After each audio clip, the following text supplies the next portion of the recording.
Good morning.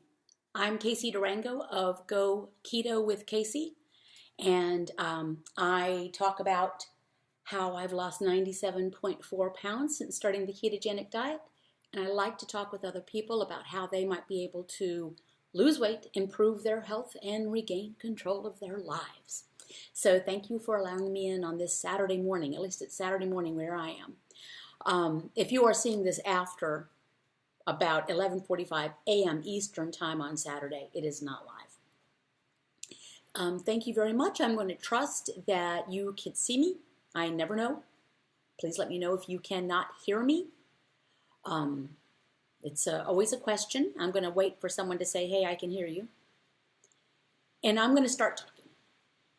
Hey, Helena. Can you hear me, Helena? Today I want to talk about a topic that gets a lot of coverage. The food list. And we've talked about this before. I followed a food list when I started this. When I saw Dr. Eric Westman's White Coat video on January 8th, 2014. Below that video on this particular YouTube channel, which I have no idea what channel it was, and I don't believe it exists anymore, there was a PDF attached in the show notes, or a link to a PDF. And I just took that, and that was the food list I followed. There are so many copies of the so-called food list that it confuses people. One says a cup of berries a day. Some say no berries a day. The one I followed is a quarter of a cup max of berries a day. Some say minimum vegetables and leafy greens. Some say max. I think a lot of confusion can be helped if we take a step back. Because frankly, I'm going to be really honest, after making that copy of that food list, I really didn't look at it anymore. I didn't need to, because here are the parameters for a well-formulated ketogenic diet as I learned it. Keep total carbohydrate intake to 20 grams or fewer a day. Eat fatty sources of protein, meaning eat the fat that comes along with whatever protein you're eating. And don't eat if you're not hungry. So you don't really need a food list for that. If you calculate how many carbs are in whatever, mostly carbs in my world, come from vegetables. And I don't eat a whole heck of a lot. But the maximum that I was taught was about the size of a fist of non-starchy vegetables and about the size of 2 fists of leafy greens, maximum a day, which means you can eat fewer. And that'll bring you to about 10 or 12 carbs right there. But you don't have to eat those at all. So it's very tempting to want to get tied up in a rule list, right? Here are the rules I need to follow. Absolutely. And if I follow the rules, it will work. Well, these are very simple guidelines. Total carbs, 20 grams or fewer a day. Eat fatty sources of protein. Don't eat if you're not hungry, and stop when you're satiated. I don't say stop when you're full. I wanted to get away from the feeling of being full. I like feeling light, the opposite of full, which does not mean I starve myself. I eat a lot of food on those days when I'm hungry. A lot. Yeah, I can just destroy a platter of Mexican food at our favorite restaurant. Of course, no rice, no beans, no chips, no tortillas. The sauce is on the side, but I can kill that large plate of food.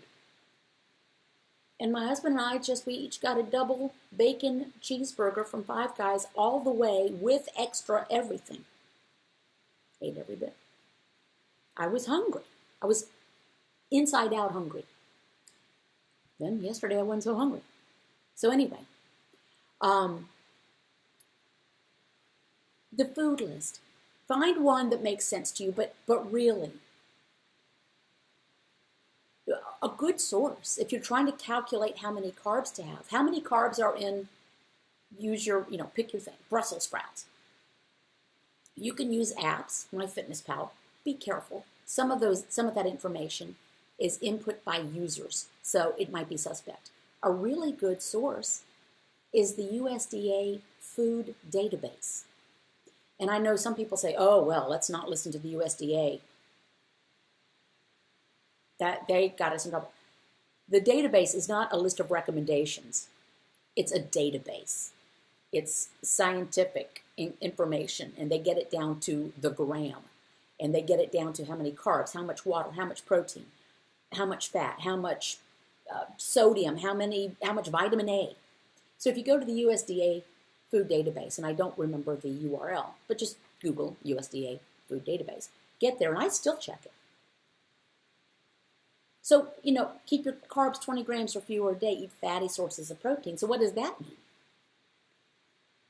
Protein, for those who don't know, is pretty much animal product. There is protein, carb, and fat in just about anything we put in our mouths, other than, if you have pica and you start eating rocks out of your garden. But anything else that humans eat have all of this. But by and large, animal products. So if it is of animal flesh, or if it's from an animal, cheese, dairy, not milk. Milk is high in sugar. Heavy cream, sour cream, goat cheese, eggs. Eat the fat that comes with that protein. So, a chuck roast instead of an eye of the round. Not only is it nice and fattier, it's cheaper. Chicken thighs with the skin instead of a boneless, skinless chicken breast. And I know I've repeated this many times. But I think it bears repeating because it's so confusing to so many. Eggs with the yolks. What a sad little thing an egg white is. There's nothing much there. Maybe it's good for your skin. Use it as a mask. Full fat cheese. Full fat sour cream. So that's what eating fatty sources of protein means. Pork chops with the fat. You don't have to add a lot of fat. Adding a lot of dietary fat will be counterproductive for most people. If you're consuming all the fat your body needs for fuel, because what happens when you're following a well-formulated ketogenic diet and you get into ketosis, you are no longer burning glucose for fuel, which is sugar. You're burning fat for fuel, ketones. And most of us are very happy burning body fat for fuel because we want to reduce that. Whether you have 250 pounds to lose or 8 pounds to lose of body fat. If you want to burn body fat, burn body fat. But if you're consuming enough dietary fat, meaning fat you're putting in your mouth, your body doesn't need to tap into your onboard stores. But that doesn't mean fear the fat that comes with the food naturally. You'll get the right, if you just eat to satiety, don't eat if you're not hungry, eat fatty sources of protein, you're going to do okay. It's the fat bombs, the bulletproof coffee, the MCT oils, piling in dietary fat. You're not going to eat a cup of mayonnaise. Well, you could. Probably won't serve your purpose as well. So you find a food list that makes sense to you. There will be variations. They're all over the place. Someone asked me, because he thought he had the right to do so, to please take down the food list off of my blog. No. It's all over everywhere. And it's not copyrighted. And it's been printed in books. And it's just a list of food. It's not a secret formula to Coca-Cola. It's not the formula to the syrup that they keep under lock and key. It's food. Now, moving on. Meal plans. I've been asked many times, and I bet you people, those of you who have had some success, and people around you, maybe you're asking family members, co-workers, whatever. Can you write down for me what you eat? Because I want to try that. And do that if you like.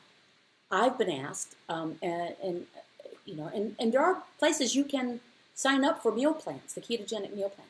I'll tell you why I decline to do that. We're back to here's the rule. That's, in my mind, that's not unlike Jenny Craig mailing you food. And then you say, well, they say eat this one at 8 a.m. and this one at midday and this one at dinner and then 2 sensible snacks. And what you can end up doing is eating early morning, midday, end of the day, food you don't need. Let's just translate that into ketogenic food. If you followed what I eat, it could either be way too much food for your needs or way too little. You don't need a meal plan. If you listen to your body, your body will give you the plan. Don't eat if you're not hungry. And if that means you don't eat, I don't arbitrarily limit myself to 1 meal a day. OMAD. I don't do that. I'm kind of sick of arbitrary in my life. Arbitrarily limiting myself to 1 meal a day makes no more sense to me than arbitrarily eating breakfast because we were told it's the most important meal of the day. Some days I eat a honkin' big breakfast. This week there was one breakfast I ate 2 sausage patties, 2 thick center cut pieces of bacon, a 3-egg omelet with pimento cheese folded in. That's a big meal. Other days I don't. Listen to your body. And it's not going to be the same every day. At least it's not for me. Our body doesn't get rebooted every night at midnight. And then exactly the same thing happens in the next 24 hours. No, things are different. Things change. So do what works for you. If the structure of someone else's meal plan helps you, wonderful. But be careful and don't let an app tell you what to eat. MyFitnessPal, when I used to log into it at the request of people, they would tell me every night, you're going to die in a minute. You have not eaten enough food. I'm sorry, my computer's doing something very strange. Hold, please. Hold, please. Yikes. Technology. It would tell me, MyFitnessPal was convinced I was going to die. And, I would receive comments because I would share what I was eating on MyFitnessPal. Oh my goodness, are you serious? You cannot eat that little. That's not good for you. And some people say, wow, you ate that much? How could you stand it? So, follow your body. Don't let an app tell you what to eat. Don't let an arbitrary meal plan tell you what to eat. Don't let me tell you what to eat, for sure. Okay, so those are my opinions, and that's ultimately all I can share is my experience and my opinion on these things. Hey, Colleen. Colleen writes, I post photos of what I eat just to share ideas. I do too. If you look at my Instagram feed, I share photos of food, but I try not to, say, eat this, this, this. Here's what I ate all day. I share more of it on Patreon for certain members of the group. Bringing that, I'm going to spend 30 seconds to talk about upcoming keto events. There's a Go Keto with Casey meetup in Greensboro the 9th, Monday, a couple of days, in Greensboro at Wine Styles, free. Please let me know if you're coming just so I can let Madeline, our wonderful server, know what to expect. Half price wine by the glass. Nothing you don't have to share, you don't have to say anything. It's just a very casual, we sit around a couple of tables and drink wine and talk about keto. At the end of this month, I'll be in San Diego for Low Carb USA, which is going to be fabulous with many wonderful speakers. September 22nd, there is an ADAPT event in Durham, North Carolina, where actually there's going to be great speakers, Dr. Eric Westman, Dr. Wickham Simons, I beg your pardon, Christy Honeycutt Sullivan, and oh Lord, I apologize. I've just had Amy Berger. I apologize. All well-credentialed people. And then there's me, not credentialed at all, but I'll be speaking as well. And that is a ticketed event. I believe tickets are $40. That's all through Adapt. If you go to Adapt's Facebook page, you can see all the invitations about that. In September, the next weekend, that's September 22nd, September 28th, 29th, Go Keto with Casey Roadshow in Portland, Oregon. We're going to have a little catered meet and greet Friday evening, and then a day of fun at the Lloyd Center in Portland. You can go to my blog and see about that. And then there's the cruise in March. You can see that on my blog as well. Keto cruise. Okay, that's that. So wanted to, Stacy writes, I wish I could go. I wish everyone could go. Let me tell you about these events. These are not profit centers. These are not money-making events, at least not mine.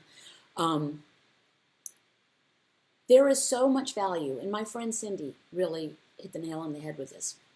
We were talking about being successful on this diet. It's a simple program, but it doesn't mean it's easy because we don't live in a vacuum. Everyone has things going on in their lives. And we can, as Cindy said, you can research the science behind it. You can get the food, the food sheet and do all this. But making connections with people who are like you and have been successful, have struggled and yet are successful, who struggle and continue to struggle but continue to strive. My circumstance is different than many others. My kids have all long been out of the house, off the payroll, living their lives independently. It's me and my lovely mate. We have a happy relationship. He's very supportive. He's doing keto. Lots of folks don't have that. They have young children in the house. They don't have a supportive partner. They live alone. They have a stressful work environment. They work shift work. They don't live near ready sources of good protein. Some people live in food deserts. So when you get together in real life, make face-to-face connections with other people, that's what these events are about. Hearing their success stories. Hearing their tips. How do you manage to, you got a family who won't eat the way you're doing. Do you cook 3 meals, 3 separate meals every time you want to eat something? How do you do it? Do you do food prep? How do you do food prep? How do you manage with your workers, your coworkers who are being snarky? What do you do? Relating stories. That's, for me, what these events are about. I love hearing the science behind it, and that's what Low Carb USA is about, and I will try to soak up as much as I can. But the meetup in Greensboro, the roadshow in Portland, we had so much fun in Greensboro at the roadshow. And some people have shared that they may not have stuck with the program for not of the connections they made face-to-face in Greensboro. And I'm hoping the same thing will happen in Portland and on the cruise. So, anyway, that's about that. So, and if you can't make it to any kind of event, start your own. Try to do a little meetup of your own. Do it at a library, at a coffee shop. Find 2 like-minded people. And then just talk. And maybe the next time you meet, the other person brings along 2 friends, and you bring along your cousin. And then you've started your own meetup. It's very helpful. I suggest it. Stacy. Uh-oh. Hey, Stacy. On YouTube. What are you doing? I don't know. I can't see all the January 7, 2008. Great starting video. Okay. Stacy's answering a question. Thank you. Hey, Rosa. Rosa, I'm thinking it's time for a trip to New York. I just might have to check that out and get together. There are a lot of folks, a lot of patrons And I'm going to give a quick thing for Patreon, patreon.com/GoKeto with Casey. Several patrons are here. Patrons contribute to making a lot of things happen for content, and there's a lot of patron-only content. Weekday snippets you get for a contribution of $2 a month, all the way up to hour-long one-on-ones with me, the higher you go. So live streams, video group chats, snippets, photos of what we eat, behind the scenes, all there. Okay. Hey, Tony. I'm almost 66. Casey, listen, there's no age limit on this. None. We have been told as human beings, as women particularly, and specifically women over about age 45, you're told, if you haven't lost it yet, you're not going to. And that is one of the reasons I do this. Actually, it's the reason. I was upset to realize that I had been led to believe from many sources, as we all had, that it was a failure of mine over the course of 30 years that I'd gotten so heavy. For those of you who haven't seen them, go to my blog, see my before pictures. I had to shift some of the tabs around the blog because it was getting crowded, but I think it's under resources, before photos. It was round, perfectly round. And I was just, there, you guy, that's my role in life. I'm the perfectly round person. I'm the fat friend. And then when things started to change, I thought, dang, why wasn't I told about this before? And that is why I do this. Not that it's just for women over 45. There are members of our group in their 30s, in their 20s, in the Patreon group, and they're wise enough to get ahead of the curve, because people are getting heavier and heavier earlier and earlier. And it's never too soon, and it's never too late. So thank you for sharing that. Does keto increase energy levels? It did for me. Absolutely. I mean, it was pretty regular. Afternoon nap, or felt like I needed a nap, about every day, about 3 o'clock. And about 10:30 in the morning, sometimes, in my former career, I'd be at my desk, and I would just think I could just crawl under this desk and take a nap right now, mid-morning.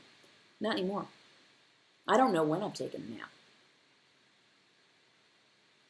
Pamela, hey Pamela, 61 postmenopause, I lost 60 pounds in less than a year. Menopause is, let me tell you what is not a preventative for this being effective. Menopause won't stop you. No gallbladder, doesn't matter. Hashimoto's, Hypothyroid, no. Hyperthyroid, no thyroid, nope. Hysterectomy, not a problem. These are all things we've been told will stop us. Isn't it interesting how we get so much information? We've been told so many things that will prevent us from losing weight and feeling better. All the things that will keep you from success. You kind of wonder, why is that? Why is that? It almost feels like a conspiracy. It's not, obviously.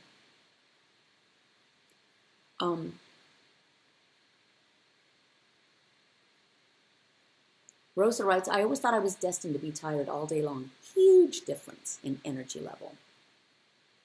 Deanne Davies, woke up with inflammation. How can I flush it? Drink tons of water. Now, why are you following the program?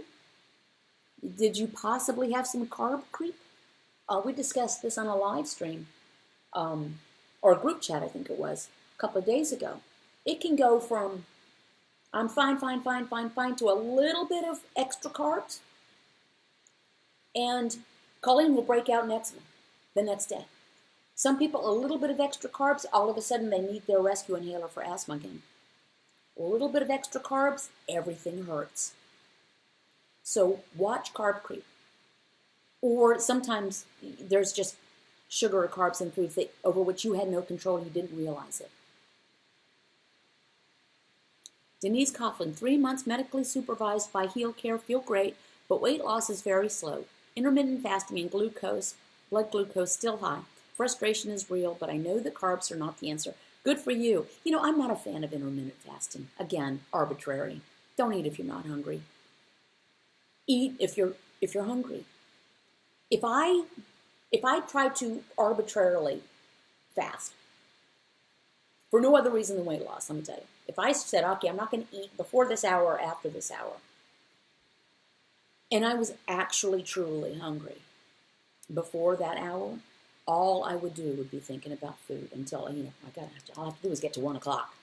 But, it's 10 a.m. All I got to do is get to 1 o'clock. I don't want those intrusive thoughts of food anymore. Do what works for you. A lot of people love it. It's not my thing.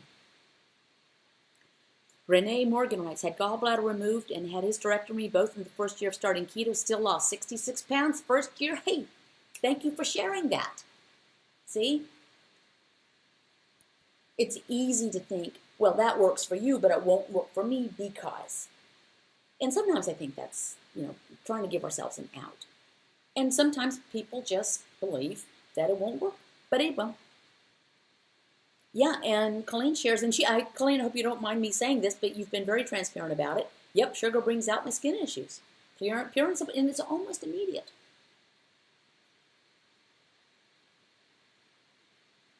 I just think everyone is different. Experiment with fasting or not, you have to find the zone that works for you as an individual. Absolutely. Whatever works for you. There is, it's very common to want to find one answer for everything. This is a very complex thing. Our bodies are super, super complex. Our histories are very complex. Our day-to-day lives are very complex and very different from each other. So, it's interesting. People tend to get kind of militant about their food choices and their protocol choices, and they get angry. Don't get angry. There's enough in the world to be angry about. Don't be angry about what someone else chooses to eat. Please. Don't feel like you need to plant your flag in what you do, and that's what people should do. And if they're not doing it, they just don't want it badly enough. Don't do that. I'm not saying any of you are. At all. No, not a bit. I just see a lot. I bet you do too. I read a lot. I see a lot. No one should care what you eat. No one gets a vote on what you eat. No one gets a vote on what I eat.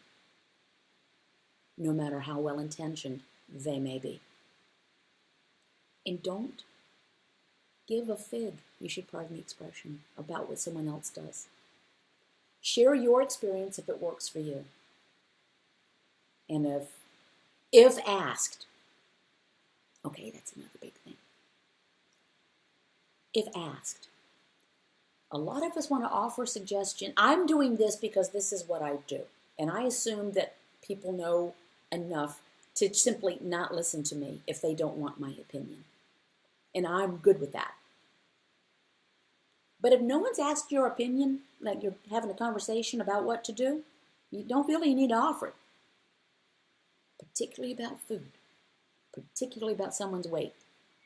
No good way to have that conversation, let me tell you. No good way. Way to get in trouble. Alrighty. Now, Q&A. I'm going to turn this last few minutes over to this. Ask me anything. I am no expert. As I said, I'm non-credentialed.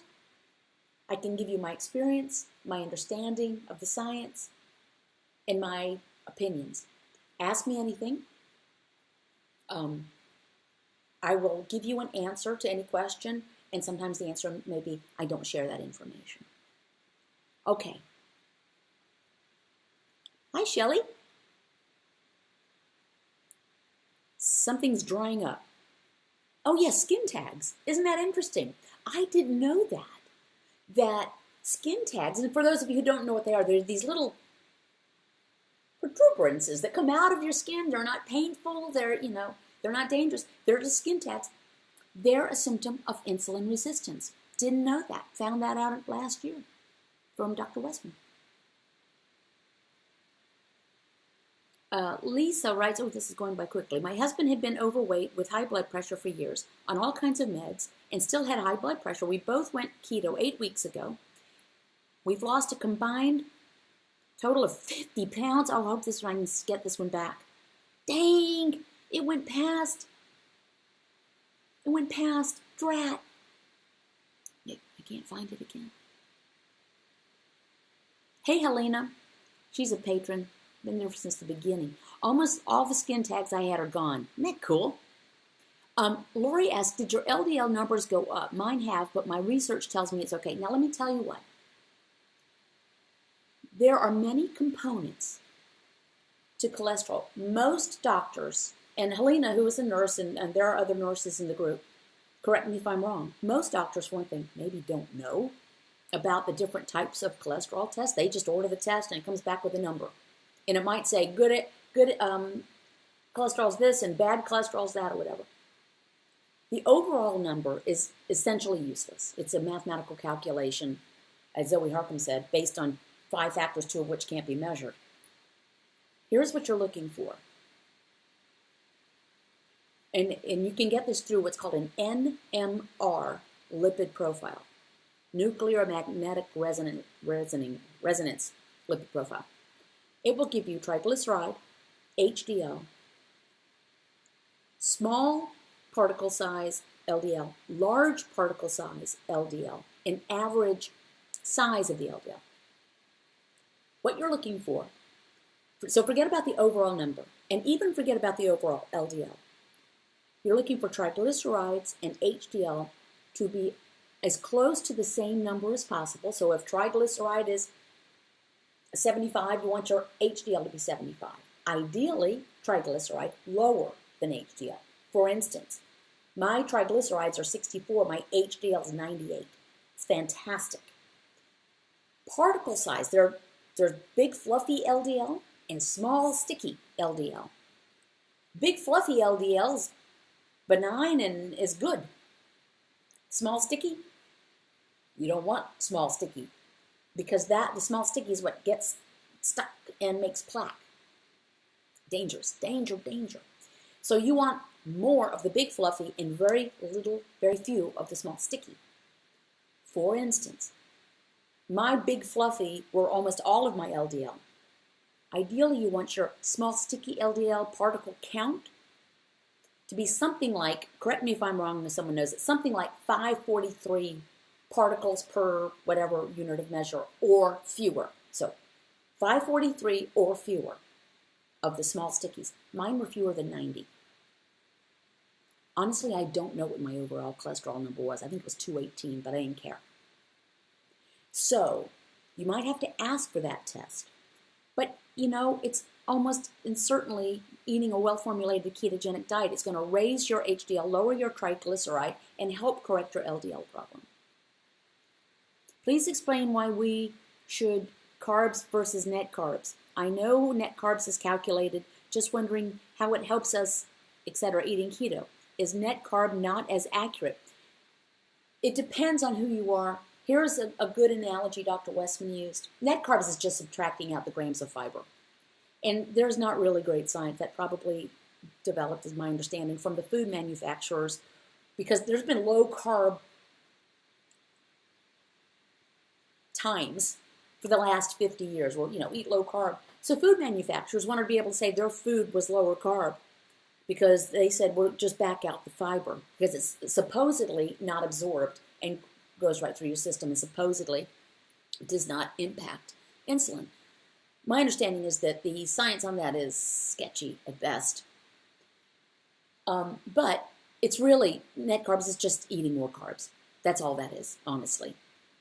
So if you're going to, do net carbs, you're eating 20 net carbs, which means you're eating 45 grams of carbs and subtracting out 15 grams of fiber. You're just eating 45 grams of carb. If that works for you, great. For most people, a fail-safe for most people is 20 total grams or fewer a day. So as we say, go keto with Casey. Don't blame keto for what the net carbs did, or the almond flour, or the MCT oil.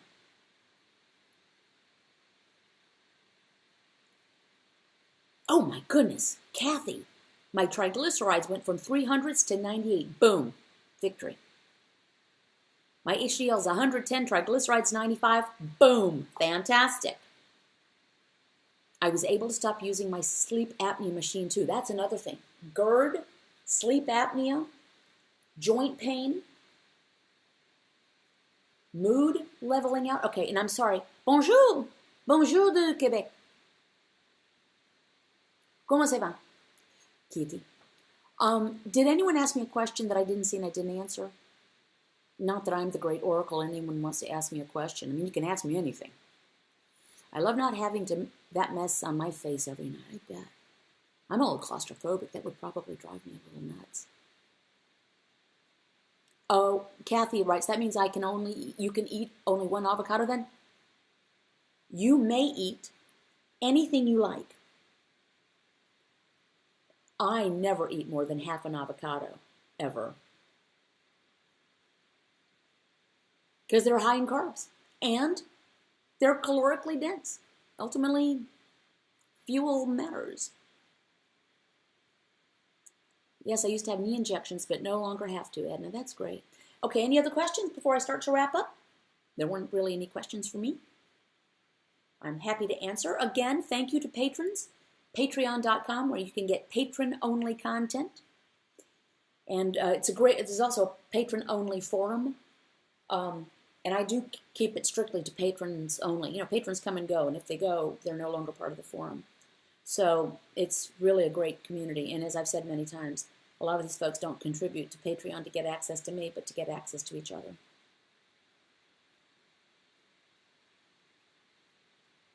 Tony, half an avocado a day. I don't eat one every day. My husband eats usually half an avocado every day, but I don't eat them every day. But I would limit it to half a fruit. Then it is technically a fruit. Do you know anyone that has diverticulitis and has done well on keto? I personally don't.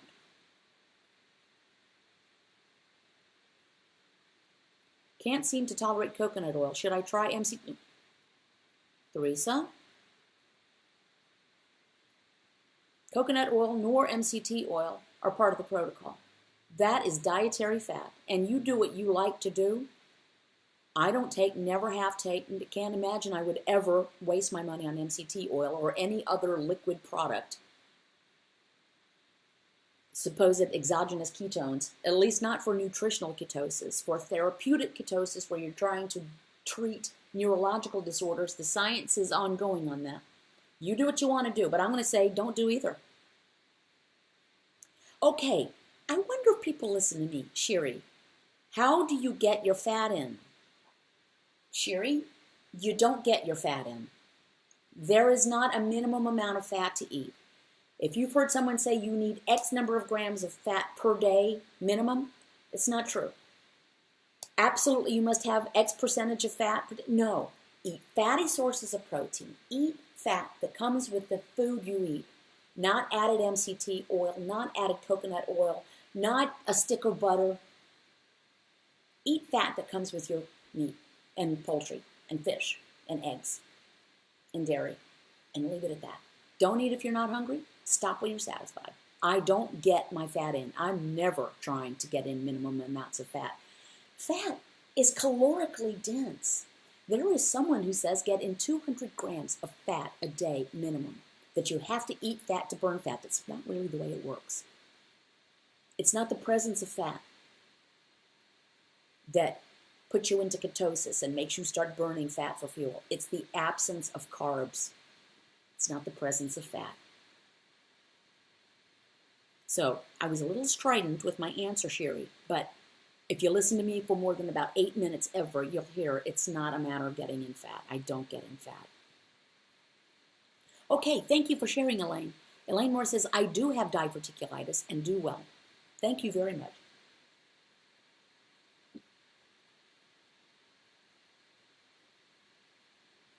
I would slow that down, Lori. The fat is on our bodies. That's how you get your fat. And keep this in mind.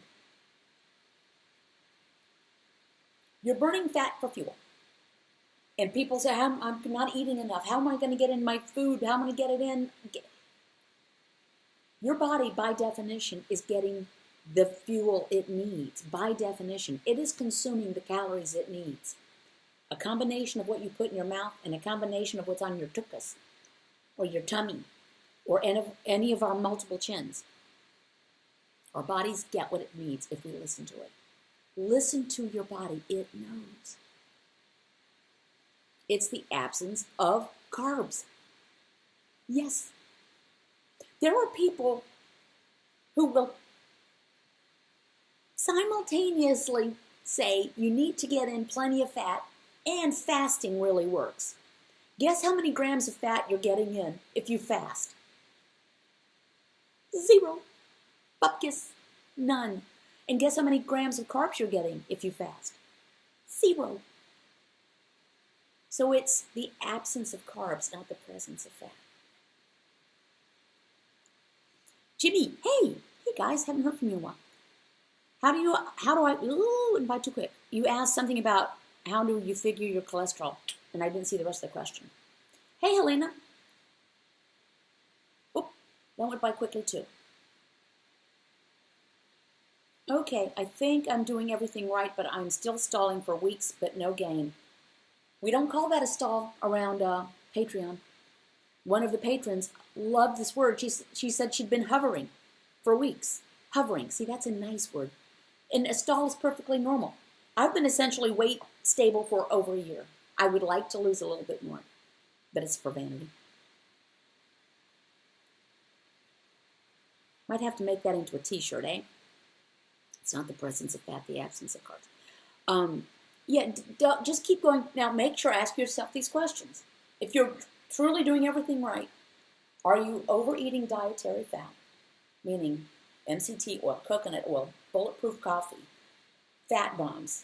Are you ladling on the sour cream and the mayonnaise? It's like limited to about 2 tablespoons a day. Are you overeating dietary fat? If not, are you simply eating more food than you need? Not eating if you're not hungry is very challenging. All right, I really am. Oh, Susan wrote, hi, Casey, I fell off the wagon when I started doing weights, but I'm ready to go back on track. Throw me some encouragement, please. Well, consider yourself thrown. If I can do this, you can do this.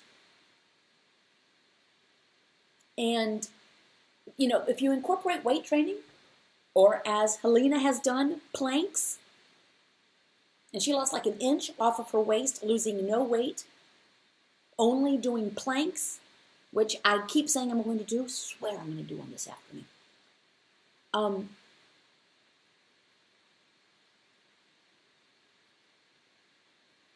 See, I don't measure my fats. What are you measuring? What are you measuring? I don't calculate anything, never did. Don't calculate the M word. No.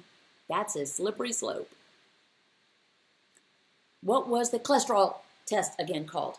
NMR, Nuclear Magnetic Resonance. Correct me if I'm wrong on that, ladies. And gentlemen. But I know Helena's a nurse. NMR. And some doctors have said, I don't know what that is. I don't think we do that. Sad.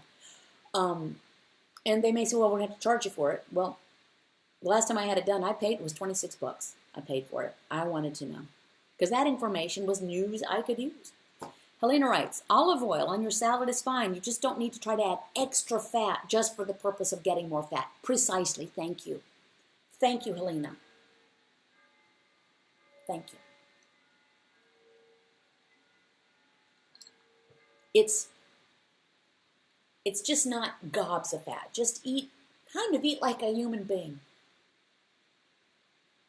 NMR, yes, NMR, Nuclear Magnetic Resonance. Sharon writes, any other time I would have stopped. That's another thing about this.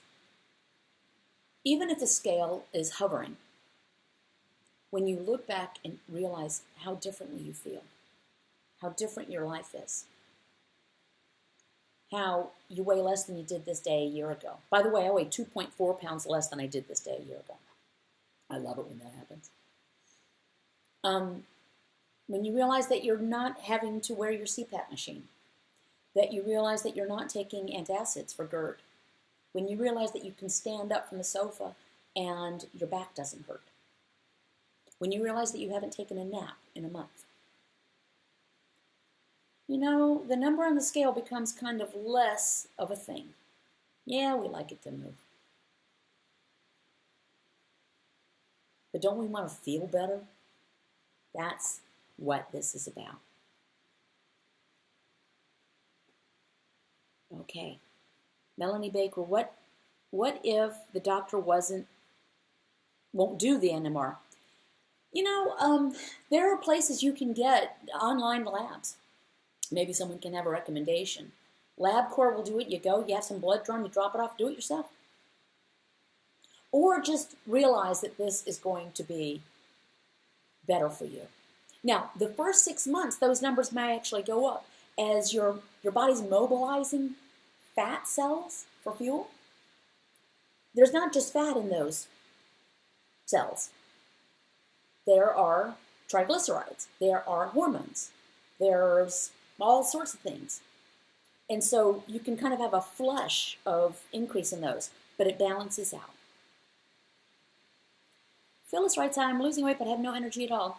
Make sure your sodium level is correct, because lack of energy can, if you don't have sodium-sensitive hypertension, you might have magnesium, sodium, or potassium levels, and often just increasing your sodium to 5 grams a day, including the sodium that is in the food you eat, or the way you salt your food, but added sodium can often rebalance those minerals. Well, thank you, Sherry. I'm glad you like the videos. Elaine, I can stand at my sink and do the dishes without my stool. See, little things like that. Being able to cross your legs. Being able to get into your vehicle without your tummy hitting the steering wheel. These are all things I experienced. Hey, Lori, Arabian, so happy I've finally been able to interact with you. Well, thank you. I'm glad you could too. All right. It is 47 after the hour. If there are no other questions, I am definitely going to wrap it up. Remember, the Greensboro meetup is all free. You don't have to share. You don't have to do anything. There's nothing for sale. This is just spreading the word. I believe to whom much is given, much is expected. So I like to try to talk with people. And Helena writes, try a couple of cheap bouillon cubes can help. That almost always helps me. Sharon writes, don't go. Well, I don't want to linger. I mean, some people have told me, you need to keep these short. Sherry writes, I haven't had heartburn. Wow. I've lost 3 inches from my waist in 3 months. Hallelujah. Who cares about the scale? No ulcer pain since starting keto last September. That's Sherry. So no heartburn, no ulcer pain. My asthma is much better. Thank you for sharing these. It's the little victories, and some of them are big victories. People have come off of their psychiatric meds. People who no longer need to take antidepressants. Can you imagine that? It's just amazing to me. Eczema is gone now. God.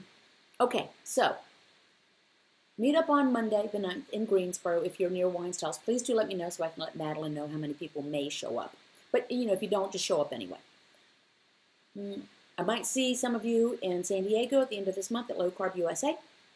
September 22nd, an ADAPT event at which I am privileged to be speaking along with Dr. Westman, Dr. Simmons, Christy Honeycutt-Sullivan, and Amy Berger. September 28th, 29th, Roadshow in Portland, Oregon. That is a ticketed event. You can see, trying to cover expenses. for the stuff we're trying to do. You can see that at my blog. We'll have a catered cocktail party the night before, and then we'll have a great time at the Lloyd Center on Saturday. The cruise, late March, see that, and if you can get stuff, put down a refundable deposit before some of the dates are over there. Use Lisa Pennert, the travel agent, so we can get the group goodies going. And I'm going to be in Texas late November, early December, 3 separate times. Dallas, Houston, San Antonio, speaking at a private set of things. But if I'm, in town and at the hotel, somebody wants to grab a cup of coffee or a glass of wine where I'm staying, let me know. That'll be, in, like I said, November, December. Thank you. I don't know about that, but thank you. By losing weight, I've gained courage to do more things than I ever have. New lease on life. We have hidden our lights under bushels. As I said, I used to hide my light under a bushel of fat, and I don't anymore. Will the adapt? I think the question was, will the adapt? Meaning be videoed. I assume so. That's up to Adapt. You can contact Glenn, or just go to the Adapt Facebook page. And I'm going to be doing a live stream on their Facebook page on Friday, this coming Friday. So that'll be fun. But they would be able to tell you. Amy asked, anytime in Orlando, the topic of Florida has come up, and if someone can find me a venue, someone was talking about the Tampa area. A couple people are in Tampa. So that would be fun too. I'd love to do a road show in Florida. I'd love to do one in New York. I'd love to do one in Chicago, and I'd love to do one in Texas. Texas is big. Texas is big. So venues are always the challenge because they are so expensive. Even finding affordable ones that has to be ticketed because they're expenses, and I want to do it right. I'm thinking more like New York City. Okay, listen, guys. Thank you so much. I will try to continue to do these live streams as long as people seem to have interest. And thank you for allowing me into your screens. And thank you to patrons who truly do make this possible. Without patrons, I couldn't do this, honest. I would have had to stay in my former career. Yeah, New York City is expensive, right? So is San Diego and Portland. Holy cow. I have to cut out most meats. Tips, you don't have to eat meat. Can you tolerate poultry, seafood, fish, eggs, cheese, lamb? I know it's a meat, but I don't know if it's beef specifically. People can see your Adapt presentation if they follow that channel. I don't know, and I don't think they have a channel. It's a Facebook thing, and so it's on Facebook, not YouTube. But that's all I know. I'm getting instructions of what they want me to do. Okay, did you ever, no, I don't know what that question was. The Upper Peninsula is very cost-friendly. Of Michigan, the UP. High five. Listen, if I could just go traveling and talking to people, yeah, fish and eggs. Fish and eggs. And maybe you can, if you're not eating meat, you can have more avocado if you like avocado. Nice, oily, kind of olives and things like that. Okay. Come to Canada. Someone recommended that. To the Maritimes, which I just learned. Nova Scotia, New Brunswick, Prince Edward Island. I learn something new all the time from my patrons. Helena writes, might be a little more cost-effective to find a location outside the city. Yeah. Looks like Low Carb USA costs $4.99. Do you have a special discount code? No, not me. I don't. Just had lamb for the first time ever last week. It was delicious. My taste buds have changed. We eat lamb. I never used to like it. We eat liver. I never used to like it. Now we love liver. Eat some fish, can't eat eggs so much anymore. Wow, Brenda, you've got a challenge there. Right. Thanks, guys. I'm going to prepare for the rest of my day. You go prepare for the rest of your day. Check out patreon.com if you would like some patron-only content. That is the forum, weekday video snippets from me, pre-makeup, pre-coffee, pre-rational thought in my head. Sometimes it's stream of consciousness. Live streams for patrons, group video chats, one-on-one coaching, and the forum. Thanks a lot. See you soon. Check out the events either on Facebook here or on my blog. And thank you so much for allowing me into your world. And thanks for sharing your stories. It's amazing, isn't it? Adieu, au revoir, auf Wiedersehen, ciao. Hasty bananas.